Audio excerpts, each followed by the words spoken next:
Welcome back to March Madness Analysis. Today we're going to break down the Pac-12 conference, and I'm going to start at the bottom at number 12. I have Oregon State. Oregon State's losing their best player in Tress Tinkle, who averaged 17.7 points per game in his career as a Beaver. They're also losing Kyler Kelly, and they're returning senior Ethan Thompson, who averaged 15 points per game last year, and he's going to try to lead the Beavers this year. They're bringing in two solid transfers who should help them win some conference games and give them depth.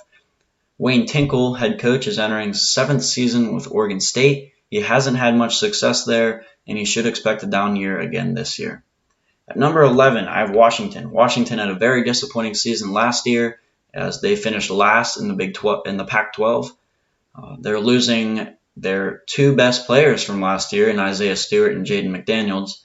However, they're pretty much returning the rest of their team, so they're going to have talented young players, and they should have higher expectations than they did last year.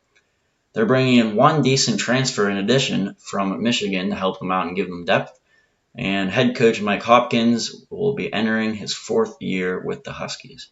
At number 10, I have Cal. California is losing two of their top three scorers from last year in Paris Austin and Kareem South, and they're returning one of the top guards in the Pac-12 in Matt Bradley, who averaged 17.5 points per game last year. He may have to do it all this year for the Golden Bears. They're bringing in two decent recruits to help him out, and they're bringing in a four-star recruit in Monty Bowser. At number 9, I have Washington State.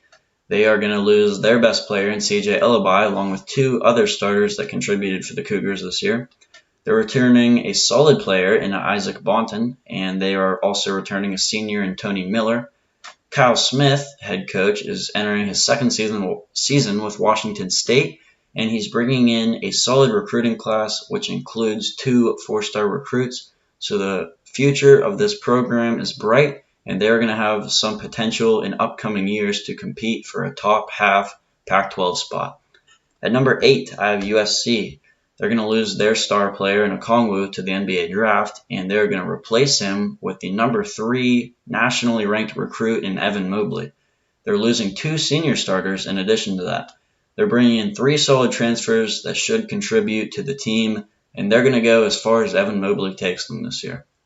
At number 7, I have Arizona. I thought Arizona was a tough team to predict. I thought they could really be anywhere in the middle of this list. I thought they could be ahead of Utah, and I also thought that they could potentially be below USC, so I threw them right in the middle at number 7. They're losing 3 dominant freshmen in Nico Mannion, Zeke Naji, and Josh Green. They're losing an additional 5 players from their team last year. However, they're bringing in 3 really good transfers who are expected to lead the Wildcats this year. Sean Miller's incoming recruiting class consists of 5 players in ESPN's top 122. This will be a tough team to predict as they will be relying on 3 transfers and 5 young freshmen. Sean Miller is entering his 12th year at Arizona. He's one of the best coaches in the country, and he has plenty of postseason experience. He always has his guys ready to play and compete in the conference. At number 6, I have Utah. Utah's losing an elite defender in both Gok, and they're returning everyone else from last year's team. Utah hasn't had a losing season in 7 years, and they should be right around the 500 mark again this year. They're bringing in 3 top 200 recruits that will provide depth for the Utes this year. They will have a solid offense, but will need to improve in their defensive efficiency. They lack overall height, which may be an issue, and it may lead to big teams winning games. At number 5, I have Colorado. I don't have any reason to believe Colorado won't be a little bit better than they were last year.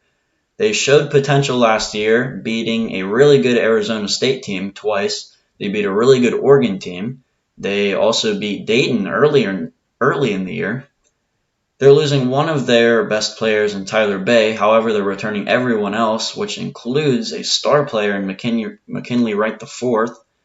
They're bringing in 2 solid recruits that should immediately contribute at a high level. Tad Boyle is entering his 11th season with the Buffs and has had success in previous years. A realistic goal for them should be to make the tournament this year, and I think that if they play to their potential, that they can do that. At number 4, I have Oregon. Oregon, much like Arizona, is a difficult team to predict. They are losing their star player in Peyton Pritchard. They're also losing key contributors in Anthony Mathis and Shakir Houston. They are bringing in the number 73 recruit, Jalen Terry, to replace Pritchard the best that he can. Nafali Dante was supposed to be a star freshman last year, but suffered from an injury throughout the season and only played a couple games. He should come into this season hungry. I think the Ducks have high expectations for him. Dana Altman is entering his 11th season with the Ducks. He has a ton of experience and success. He is one of the best coaches without a national title. They should come into this season hungry because his team last year could have potentially competed for a national title. So we'll see what Oregon has in store this year. I have them at 4.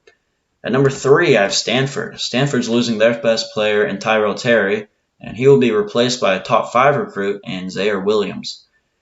He and Oscar Da Silva, who averaged nearly 16 points per game last season, will both compete for the Pac-12 Player of the Year this year. Dejon Davis is also returning, so they're going to have 3 really solid players right there. They're bringing in another recruit, Max Murrell, who could potentially start this year.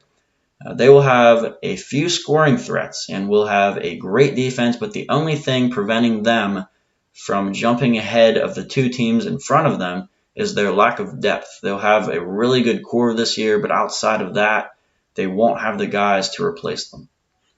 At number 2, I have Arizona State.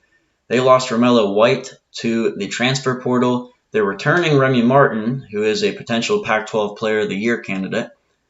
They're bringing in the number 11 and number 33 recruits and Josh Christopher and Marcus Bagley. Their lack of three-point shooting could be a problem for them as they struggled last year. Their lack of depth could also be a problem. So 2 problems there for the Sun Devils. If the incoming freshmen perform at an elite level, they could be a Final Four contender with all of the talent that they have on their squad. Bobby Hurley, the head coach, is entering his 6th season with Arizona State. He would have made the tournament the last 3 years, and this should be the best team he's had, and they could even possibly, depending on how their season goes, compete for a Final Four spot. But I had to put UCLA in front of them, considering all of the talent and depth that they have. They're losing their main player in Prince Ollie, but they're returning a great player in Chris Smith, and they're bringing in a great Kentucky transfer in Johnny Juzang, and also bringing in 4-star Jalen Clark. I think they'll be the most balanced team in the Pac-12, and they'll also have the ability to potentially go 10 or 11 players deep into their roster this year. The only things that could prevent them from playing to their potential are, number 1, their big men not having much depth. They're going to have their 2 main guys, but after that, there's not a whole lot of depth there.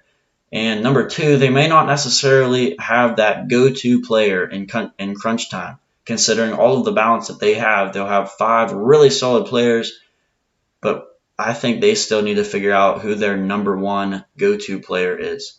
Mick Cronin is entering his 2nd year with UCLA. After a slow start to the season last year, they played very well down the stretch, winning 7 of their last 8 games and finishing 2nd in the conference. I think that UCLA and Arizona State are really going to have a really good competitive fight for the number 1 spot in the Pac-12. Obviously, the Pac-12 has announced that they are not playing out-of-conference games this year, so it'll be really tough to take more than maybe 4 teams to the tournament this year. So I think that every Pac-12 team is going to play really great in their conference play because they have to. So we'll see how that goes. I have UCLA as a lock, Arizona State as a lock, Stanford as a lock. I guess I'll keep Oregon in a lock, but they are kind of on edge, and so is Colorado, Utah, Arizona. So there's a couple teams there right on the bubble, but we'll see how that season goes. So I'll see you next week.